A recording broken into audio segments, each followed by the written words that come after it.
ચલો તો વિદ્યાર્થી મિત્રો આપણે છેલ્લે વૈકલ્પિક પ્રશ્ન જોયા હતા અને CH2 નો સ્વભાવ જોયો હતો, બરાબર છે. હવે આજે આપણે જોવાના છીએ હેલો આલ્કેનની બનાવટ, બરાબર. આપણે હેલો આલ્કેનને કેટલી રીતે બનાવી શકીએ છીએ આપણે જોવાનું છે, પણ આપણે થિયરીની અંદર જોઈ ગયા છીએ, બરાબર. આપણી જે ચોપડી છે એની અંદર આપણે ભણી લીધેલું છે, એટલે આપણે એવી રીતે ઊંડાણમાં ભણવા જઈ રહ્યા નથી. આપણે એનો ખાલી એની ચર્ચા કરવા જઈ રહ્યા છીએ કે કઈ રીતે એની બનાવટ થાય. ચાલો, તેમાં પહેલી બનાવટ છે આલ્કેન માંથી.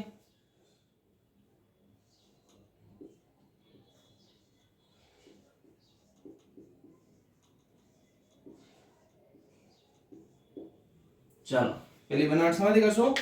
આલ્કેન માંથી. તો આલ્કેન માંથી કઈ રીતે થશે? તો કે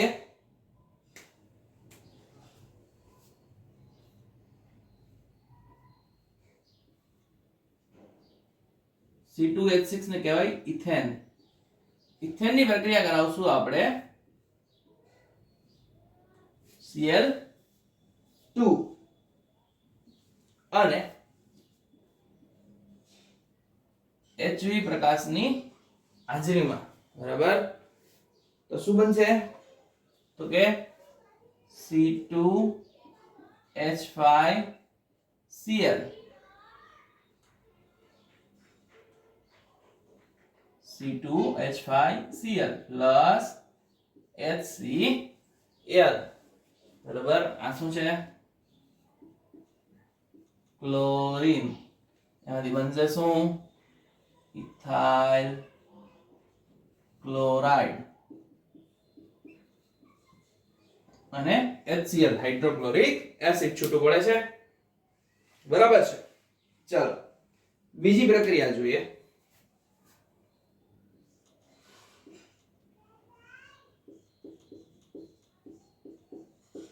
આને કહેવાય પ્રોપેન. પ્રોપેન ની પ્રક્રિયા Cl2 સાથે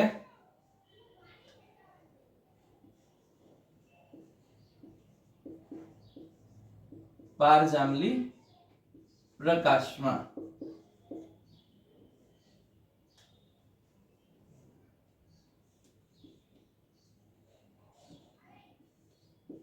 કરતા બે પ્રકારની પ્રોડક્ટ મળે, બે પ્રકારની આપણને નિપજ મળશે. તો બે પ્રકારની નિપજ કઈ છે?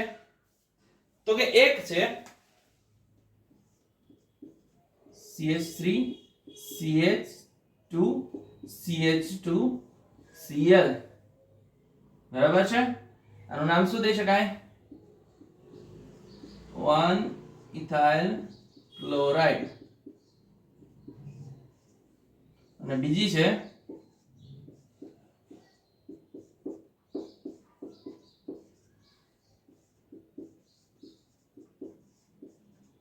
ટુ ઇથાઇલ ક્લોરાઇડ, બરાબર છે. આ બે પ્રોડક્ટ આપણે નિપજ બનાવી શકીએ છીએ.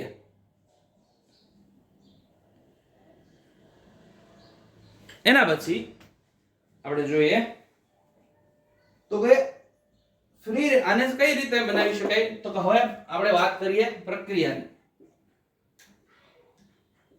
આ બે પ્રક્રિયા કઈ રીતે થઈ? તો કે મુક્ત મૂલક, એટલે કે ફ્રી રેડિકલ કહેવાય એને. મુક્ત મૂલક ક્રિયાવિધિથી બને છે. શેનાથી બને? મુક્ત મૂલક ક્રિયાવિધિથી મળે છે. ચાલો પછી બીજું છે આમાં આલ્કેન સાથે હેલોજનનો સક્રિયતા ક્રમ.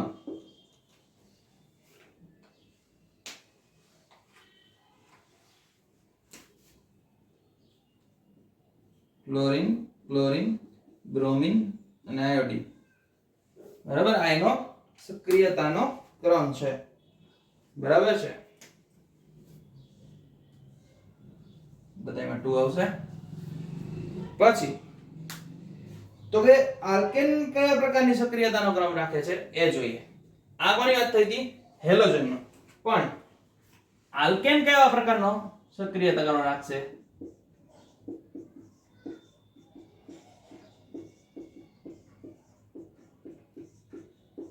આલ્કેનનો સક્રિયતા ક્રમ.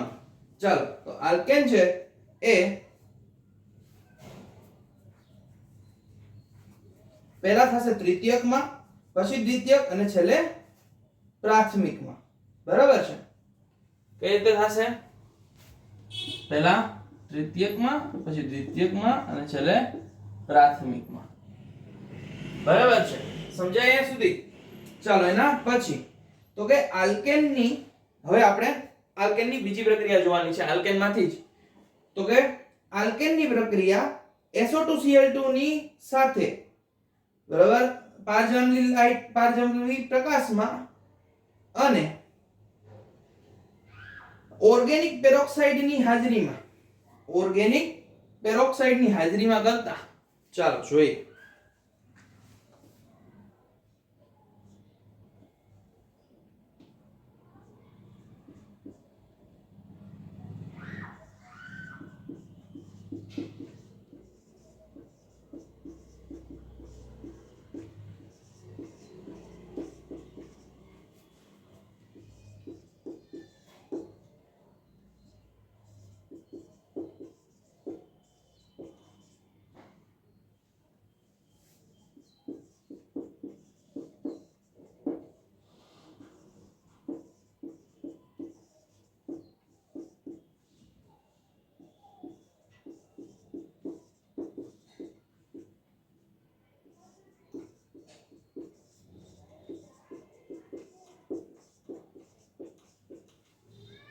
ચાલો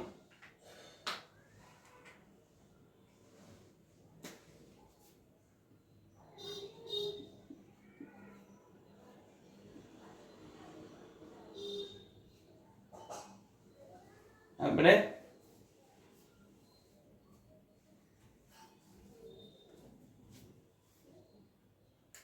ખાલી RH લઈએ, એટલે કે હાઇડ્રોકાર્બન.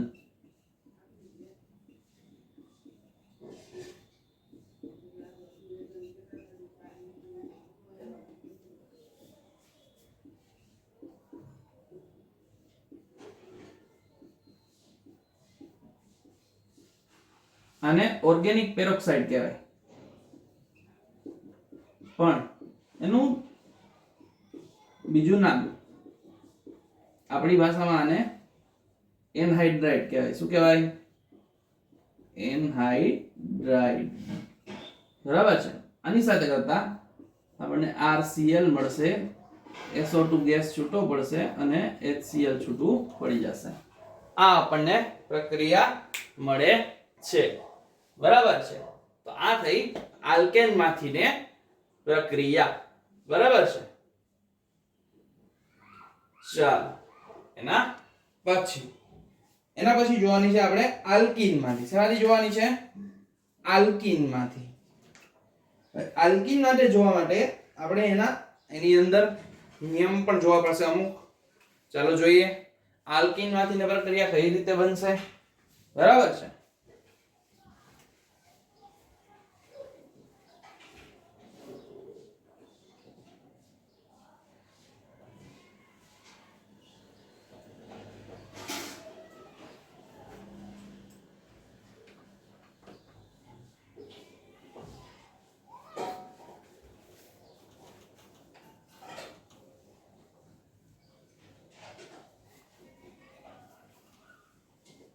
ચાલો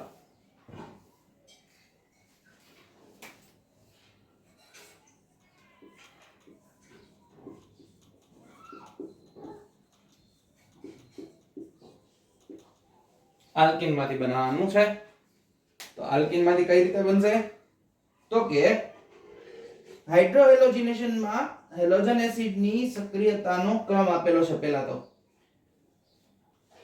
ચલો જોઈએ શું આપેલું છે.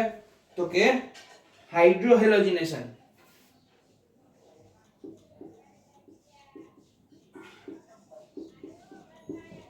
હેલોજિનેશન માં હેલોજનનો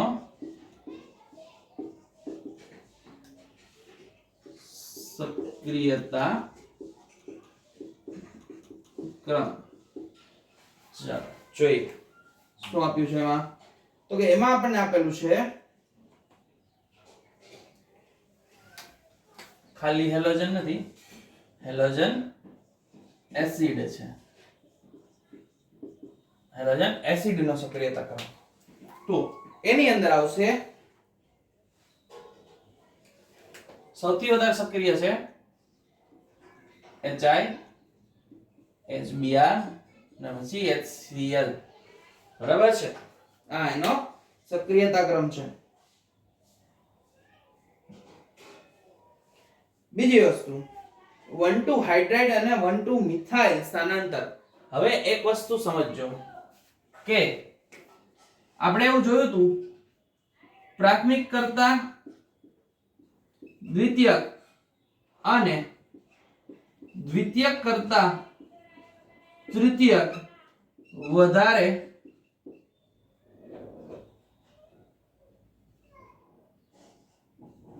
સ્થિરતા ધરાવે છે. આ વાક્યને યાદ રાખજો. પ્રાથમિક કરતા દ્વિતીયક અને દ્વિતીયક કરતા તૃતીયક વધારે સ્થિરતા ધરાવે છે. આની જરૂર શું કામ પડશે?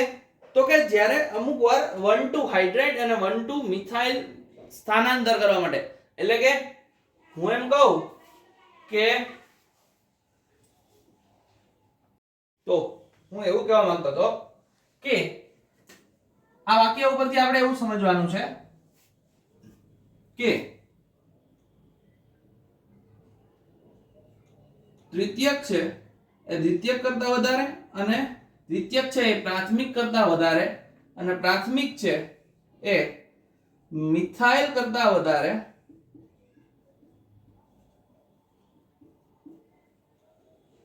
સ્થિર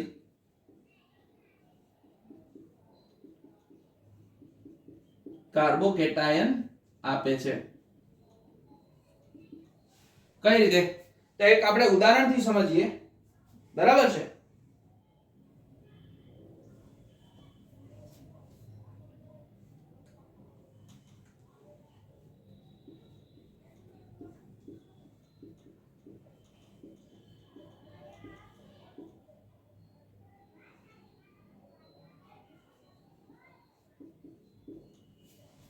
આવું એક આપણને આપેલું છે સ્ટ્રક્ચર. એની પ્રક્રિયા H+ સાથે કરવાની છે. કોની સાથે? H+ સાથે. હવે H+ સાથે કરીએ ત્યારે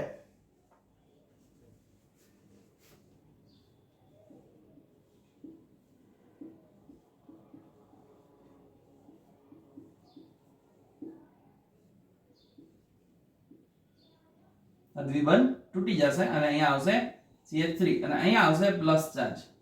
હવે આ જો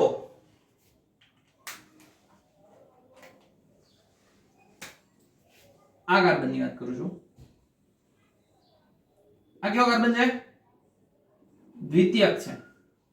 કેવો છે? દ્વિતીયક. પણ એની બાજુનો કાર્બન જુઓ, આ વાળો. એની અંદર આ કાર્બન જોઈએ તો આ કયો છે? તૃતીયક. આપણે શું કીધું? તૃતીયક એ દ્વિતીયક કરતા વધારે અને દ્વિતીયક એ પ્રાથમિક કરતા વધારે અને પ્રાથમિક એ મિથાઇલ કરતા વધારે સ્થિર કાર્બોકેટાયન આપે. એટલે આ જે પ્લસ છે એને કાર્બોકેટાયન કહે, પણ આ દ્વિતીયક છે. તો કેવો છે? દ્વિતીયક. પણ હવે જો હું આની અંદર આ મિથાઇલ ને અહીંયા જવા દઉં આ કાર્બન ઉપર, બરાબર, તો એને 1,2 મિથાઇલ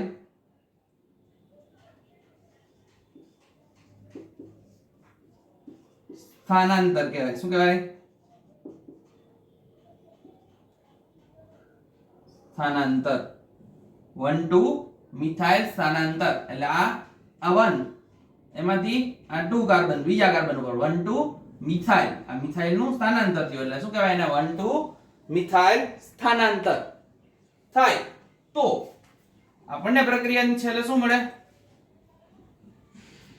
તો કે CH3 C CH3 plus C CH3 CH3 બરાબર.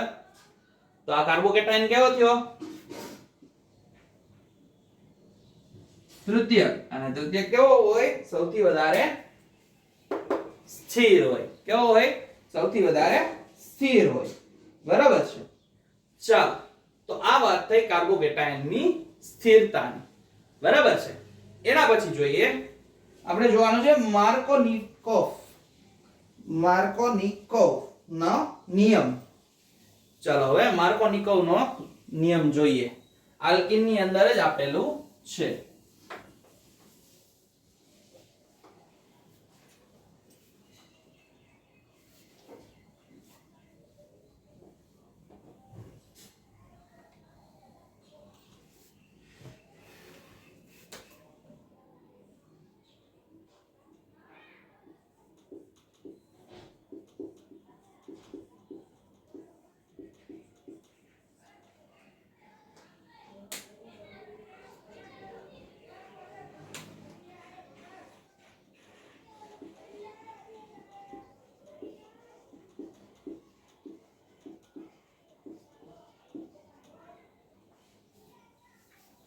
માર્કોનિકોવના નિયમ. ચાલો તો એ જોઈએ. હવે માર્કોનિકોવનો નિયમ એવું કહે છે કે જ્યારે કોઈ પણ આલ્કેન અથવા કોઈ પણ આલ્કીન ની વાત કરીએ હું કહું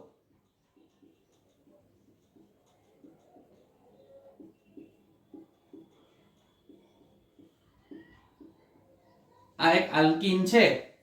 આ આલ્કીનમાં હું HX એસિડ ઉમેરું, હેલોજન એસિડ ઉમેરું તો એની પ્રક્રિયા બે રીતે થઈ શકે છે. કેટલી રીતે? બે રીતે.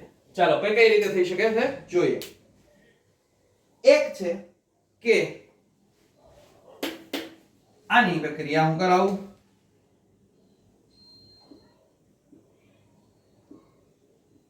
આ તો CH3 એમને રહેશે. હવે અહીંનો દ્વિબંધ તૂટશે. આ જે દ્વિબંધ છે એ તૂટશે એટલે બેયની એક એક સંયોજકતા ખાલી પડશે. હવે જો આપણી પાસે બે શક્યતાઓ છે, સંભાવના બે છે. કા અહીંયા હાઇડ્રોજન આવે અને અહીંયા હેલોજન આવે તો આનું સ્ટ્રક્ચર બને CH3 C, અહીંયા હાઇડ્રોજન તો બે છે જ, CH2 CH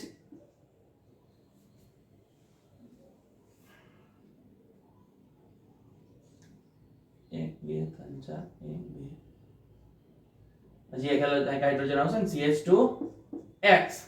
કા આવું બની શકે? શું બની શકે? આવું બની શકે. અહીંયા એક હજી હાઇડ્રોજન આવશે.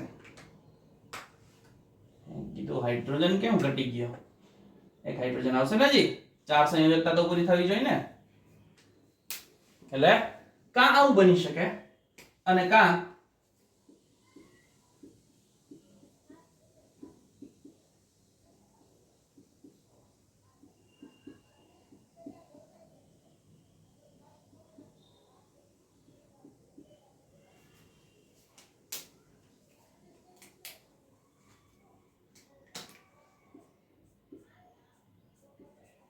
આવું બની શકે. બે આપણી પાસે સંભાવના છે. બરાબર છે. પણ કયું બનશે? તો કે બને તો બંને, પણ હવે જોવાનું મેઇન છે કે આ બનશે અલ્પ પ્રમાણમાં અને આ બનશે વિપુલ પ્રમાણમાં. શું કામ? તો કે કાર્બોકેટાયન વાળો જ નિયમ લાગશે, બરાબર. પણ માર્કોનિકો એવું કહે છે કે કાર્બન સાથે જોડાયેલું હેલોજન, બરાબર, એની આજુબાજુ જો મિથાઇલ સમૂહ વધારે હોય, મિથાઇલ એટલે કે આલ્કાઇલ સમૂહ, બરાબર, શું કહે છે? અથવા આમાંથી જોઈએ પ્રક્રિયકમાંથી કે દ્વિબંધ ધરાવતા કાર્બનની આજુબાજુ જે બાજુ મિથાઇલ સમૂહ વધારે હોય, બરાબર, મિથાઇલ સમૂહ જેમાં વધારે હશે એ વધારે હશે, વિપુલ પ્રમાણમાં હશે. ક્યારે? હવે જો હું શું કહું છું એ સમજાવું. આ આપણે CX છે, એની બે બાજુ આલ્કાઇલ ગ્રુપ છે. આ આખું ગ્રુપ જો આલ્કાઇલ કહેવાય, આ આખું ગ્રુપ આલ્કાઇલ કહેવાય. આમાં જો તો આ અહીંયા CH અહીંયા છે, CH2X, તો એની બાજુ આલ્કાઇલ ગ્રુપ કયું છે? આ એક જ છે, તો એ કેવું બનશે? ઓછું. એટલે યાદ શું રાખવાનું? જેમાં આજુબાજુ આલ્કાઇલ સમૂહ વધારે, બરાબર, એ નિપજ વધારે, બરાબર છે.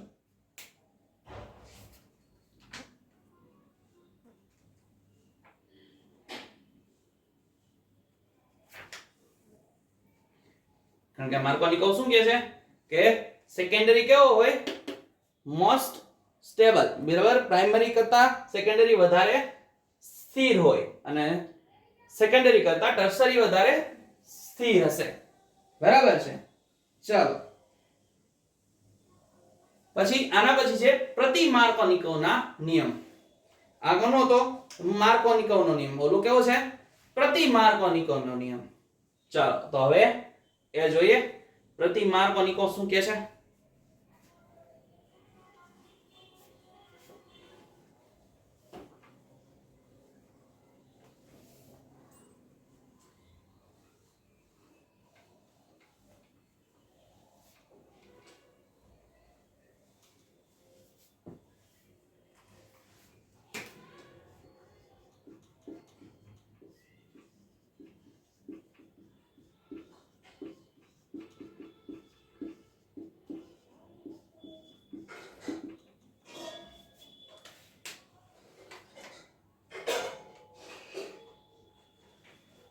ચાલો પ્રતિ માર્કોનિકોના નિયમમાં જોઈએ શું છે એની અંદર. તો હવે એની અંદર ઓલા કરતા ઉલટું હશે. ઓલામાં કેવો હતો? દ્વિતીયક કેવું હતું? સ્થિર હતો અને વિપુલ પ્રમાણમાં મળતો હતો. આમાં કેવું થશે? તો કે પ્રાથમિક છે એ સ્થિર હશે અને વિપુલ પ્રમાણમાં મળતો હશે. ચાલો એ જ પ્રક્રિયા આપણે જોવાની છે જે આગળ જોઈ હતી. Carbon, hydrogen, hydrogen, hydrogen, carbon, hydrogen, દ્વિબંધ, હાઇડ્રોજન, હાઇડ્રોજન પ્લસ HBr.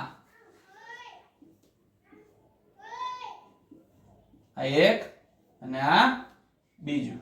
ચાલો હવે જોઈએ. પહેલી પ્રક્રિયા છે, બરાબર, એની અંદર પ્રતિ માર્કોનિકોમાં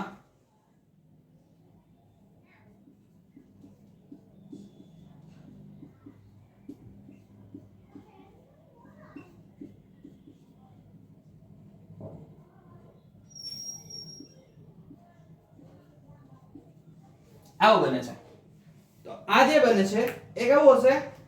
અલ્પ પ્રમાણમાં હશે. કેવું હશે?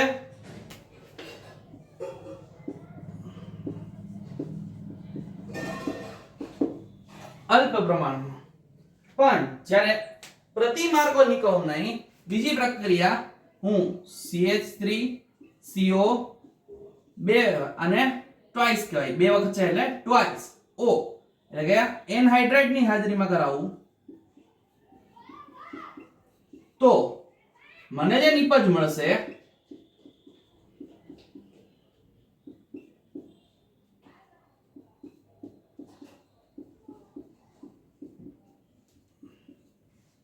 આ હશે એ કેવી હશે? મહત્તમ પ્રમાણમાં હશે. કેવી હશે?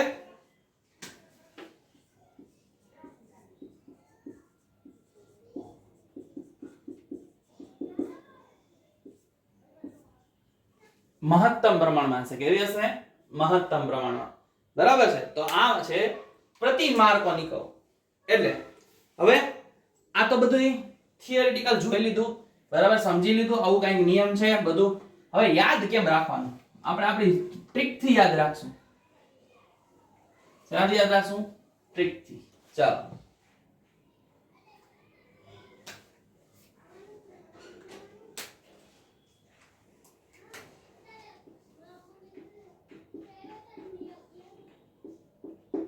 ટ્રિક્સ.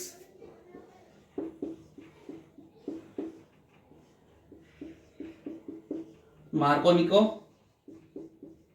પ્રતિ માર્કોનિકો. જો પેલી વસ્તુ માર્કોનિકોમાં શું યાદ રાખવાનું? તો કે દ્વિતીયક વધારે સ્થિર અને વધુ મહત્તમ પ્રમાણમાં હશે. કોણ હશે? દ્વિતીયકની વાત થાય છે. બરાબર સમજાય? પ્રતિ માર્કોનિકો ક્યારે થશે? તો કે પહેલા તો એનહાઇડ્રેટ હોવું જોઈએ, અને એનહાઇડ્રેટ હોય તો પ્રાથમિક વધારે સ્થિર થશે અને મહત્તમ પ્રમાણમાં પણ હશે. આ આપણી ટ્રીક થઈ. માર્કોનિકો દ્વિતીયક વધારે, પ્રાથમિક કરતા વધારે સ્થિર અને મહત્તમ પ્રમાણમાં.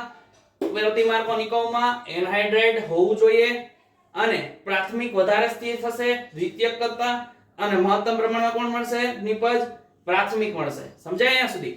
તો તમારે હવે તમને વૈકલ્પિક પ્રશ્ન પૂછ્યા ને ત્યારે તમારે શું ગોતવાનું? તો કે ખાલી અને ખાલી તમારે ગોતવાનો, જો માર્કોનિકોનો નિયમ પૂછ્યો હોય તો આપણે દ્વિતીયક ગોતવાનો કે દ્વિતીયક કયો છે, દ્વિતીયક જ જવાબમાં આવતો હશે. બરાબર? અને એન્ટી માર્કોનિકો પૂછ્યું હોય અથવા પ્રતિ માર્કોનિકો પૂછ્યું હોય, એને ઇંગ્લિશમાં એન્ટી માર્કોનિકો કહેવાય. પ્રતિ માર્કોનિકો પૂછ્યું હોય તો એની અંદર ક્યાંક એનહાઇડ્રેટ હશે. બરાબર? અને એનહાઇડ્રેટ હોય તો આપણે એને શું કરવાનું? આને એનહાઇડ્રેટ અથવા પેરોક્સાઇડ કહેવાય. હો ભાઈ, એટલે પેરોક્સાઇડ હશે ઘણીવાર. પેરોક્સાઇડ ની અંદર તમને H2O2 આપે ને તો આને હાઇડ્રોજન પેરોક્સાઇડ કહેવાય. અને એ પણ ચાલે માર્કોનિકોમાં. કોણ ચાલે? હાઇડ્રોજન પેરોક્સાઇડ પણ. એટલે યાદ રાખવું, પેરોક્સાઇડ કહેવાય આને. એનહાઇડ્રેટ પણ પેરોક્સાઇડ છે. બરાબર?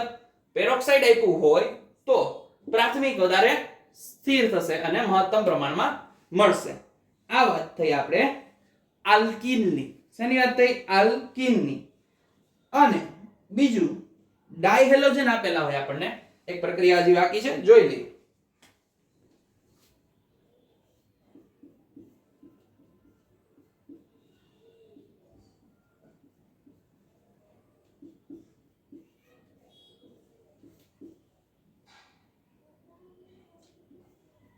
ડાયહેલોજન આપેલા હોય અને કોઈ આપણને દ્રાવક આપેલું હોય.